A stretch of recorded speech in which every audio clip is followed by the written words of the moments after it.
Grabe kayo mga tol. Natyagaan yung panoorin yung hearing ni Alan Peter Cayetano at ni Marco Beta.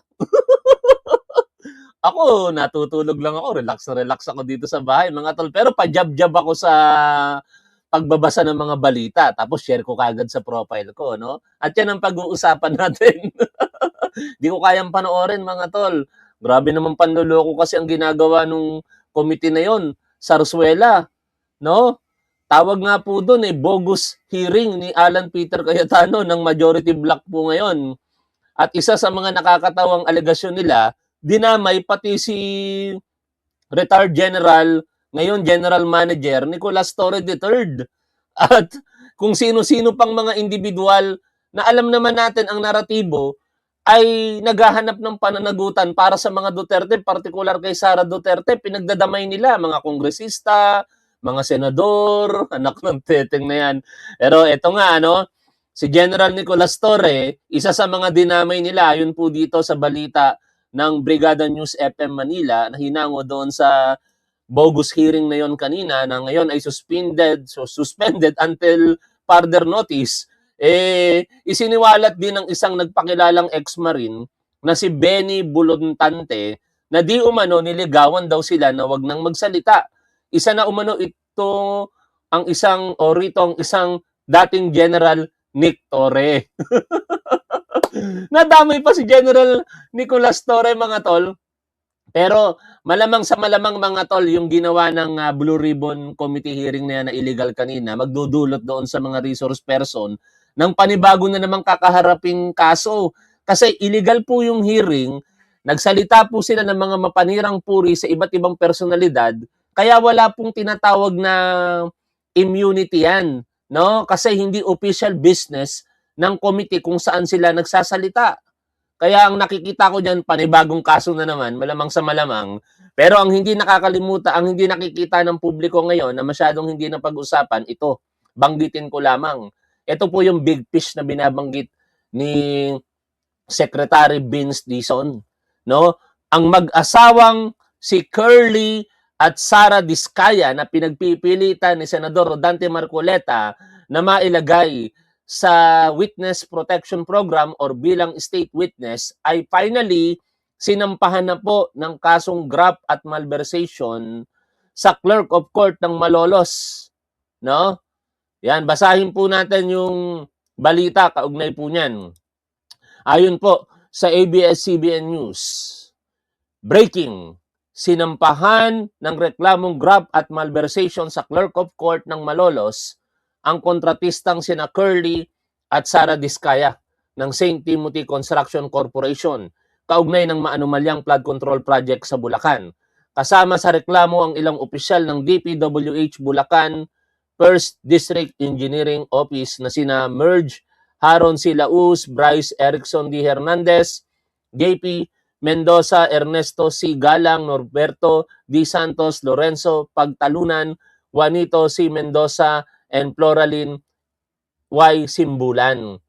Dawit din sa reklamo sina Maria Roma, Angeline D. Rimando ng St. Timothy Construction Corporation. Kaya yan, mga tol, si Sara Diskaya, nakakulong naman po ito sa BJMP sa Visayas Region. Samantala, ito pong si Curly Diskaya, nakakulong po ito sa kustodiya ng Senado dahil na-contempt po ito nung nagsasagawa ng Blue Ribbon Committee hearing ang Senado ng opisyal, hindi po katulad kanina na Sarsuela. Kaya ang inaasahan po natin dito ay sooner or later lalabasan po ng warrant of arrest, particular si Curly Diskaya. At kapag nilabasan na po yan ng warrant of arrest, ang kanyang kustodiya mapupunta na po kung saan siya i-commit ng korte. No?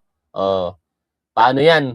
Rodante Marcoleta, yung pinoprotektahan mo, kinasuhan na. Ngayon, balik po tayo dito sa napakaraming alegasyon na nangyari kanina. At hindi ko kayang panoorin yan, mga tol. Kaya tumitingin-tingin lang ako sa mga balita, tapos isi-share ko sa profile natin para kahit paano naman mapag-usapan natin. Pagka nanood kasi ako dyan, parang niloloko ko lang ang sarili ko. Alam ko naman kung ano yung mga sitwasyon dahil nakatutok talaga tayo dito. Itong mga pinagsasasabi ng mga retired ex-Marines po na ito ay malamang sa malamang lahat po kasinungalingan. Kung meron mang katotohanan kakaunti, saka nakakapagtaka, di ba? Puro kalaban lamang nila ang tinarget nila.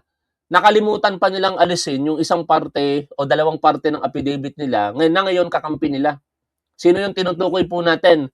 Si Senator Mark Villar, kasama sa sinasabi nilang tumanggap daw po ng maleta, at saka si Senator Loren Legarda, kasama sa hinatiran daw po nila ng maleta. Pero ayon sa mga bubuwit, kasi yung panoorin, tinitingnan ko yung mga post usually nung mga kasamahan nating content creator, at doon nga binabanggit nila na hindi daw po binanggit yung pangalan ni Mark Villar at Loren Legarda doon sa aktual na pagtatanong kanina dyan sa Soroswela Committee nitong si Rodante Marcoleta at Alan Peter Cayetano. O, isa-isahin natin mga tala, nasa sa inyo kung paniniwalaan nyo ito. Basta i-deliver lang natin yung mga impormasyon na sinabi nila, pero I suggest wag nyong paniwalaan kasi talagang napakalaking kasinungalingan lamang po yung nangyayari na paghahayag po nila ng pananalita kanina diyan po sa Zarzuela hearing na ginawa na yan. O, ito ayon po sa Inquirer.net, nag-deliver kay Tito Soto at Erwin Tulfo. 2 of the 18 ex-Marines claim they delivered suitcases of cash to Senators Vicente Soto and Erwin Tulfo. Mabigat sa atin to dahil pinaniniwalaan natin yung Blue Ribbon Committee na pinamumunuan ni Senator Lacson, but everyone knows magpartner talaga yan si Senator Tito at Soto at Senator Lacson, banat nitong si Alan Peter Cayetano.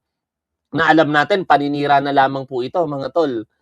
Kakaiba. Tapos, dinagdagan pa yan, mga tol, ng pag-aakusa kay Senator Erwin Tulfo na siya daw po ay sangkot sa human trafficking at namimili ng mga babae.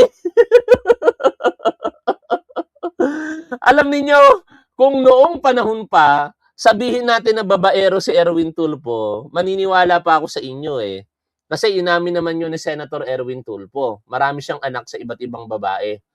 In fact, sa naging pagdinig ng confirmation niya sana bilang Department of Social Welfare Secretary, ay sinabi niya nga yan at inamin niya na nung bata-bata pa siya, nagkaganyan ang kanyang pagkatao pero hindi naman yan dinidefine yung kanyang responsibilidad sa kasalukuyan. In fact, ang sinasabi pa nga ng iba, napaka maayos na ama nitong si Erwin Tulfo sa kabila ng marami siyang anak sa iba't ibang babae. Pero alam niyo kung bakit marahil binanggit ito ng mga Marines po na ito. Sa aking espekulasyon lamang, this is my opinion, ano? And I am not saying na totoo po itong sasabihin ko, pero ito naman ay nakabase sa facts, no? Sino po ba ang sinasabi na kumumbinse dito po sa mga Marines po na ito, no? Dito po sa balita ng DWAR Abante Radio, nakalagay po ang mga sumusunod. Dating Congressman Mike Defensor, pinasabpina ng NBI at isa pang naiuugnay sa 18 ex-Marines kaugnay ng alok na tig 5 milyong piso para tumistigo sa Senado sa issue ng flood control scandal. Muli pong bubuksan ngayon ng NBI ang usapin hinggil dito sa pagtestigo ng mga Marines po na ito.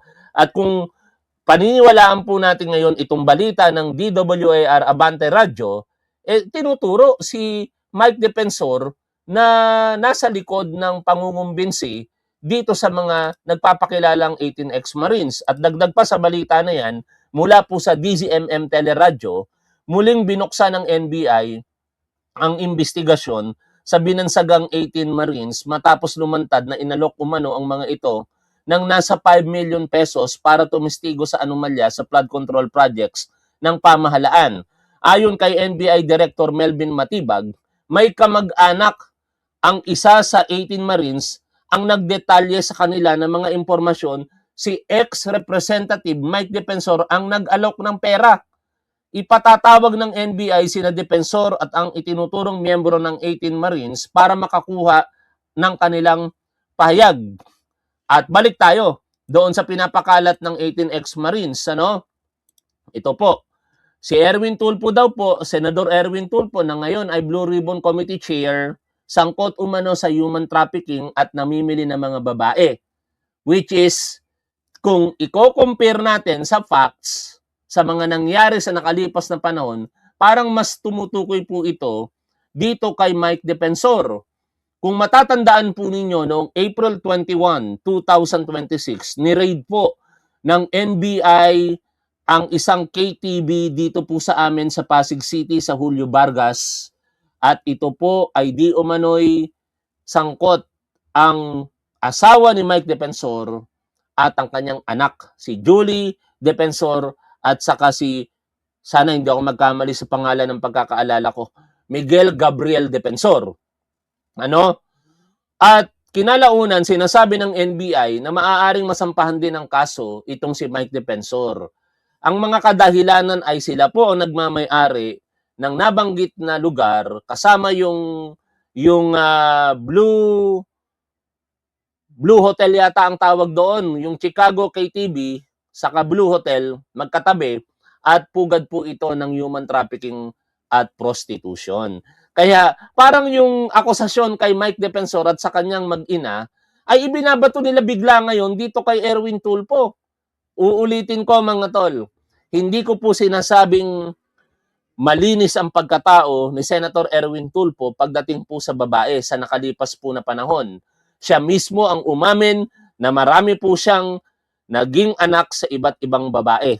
Pero hindi po ibig sabihin nun ang responsibilidad niya bilang ama ay kanyang pinabayaan at higit sa lahat, ang responsibilidad niya bilang public servant ay kanyang pinabayaan o hindi tinutupad ng maayos dahil po sa kanyang naging buhay.